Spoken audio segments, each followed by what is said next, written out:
How to check proposals on Upwork. Hi everyone, in this video you will learn how you can check proposals on Upwork. To check proposals on Upwork is not difficult. Kindly watch to the end so that you would not miss any important information. So the first step is to log in into your Upwork account. Once you're logged in, this is how the Upwork account looks like.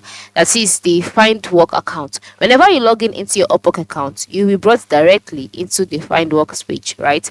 And how can you know? By moving to the top part of the screen where you can see navigation bar.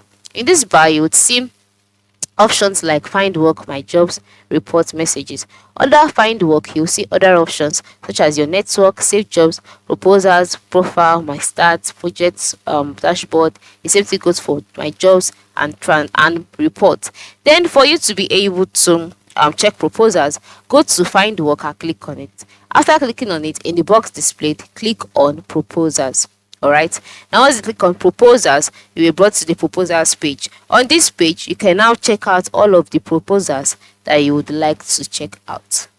It is that simple, both the active proposals, submitted proposals, offers, etc. So this is how you can check proposals on Upwork. Very simple. Ensure you check it out today. Thanks for watching and have a nice day.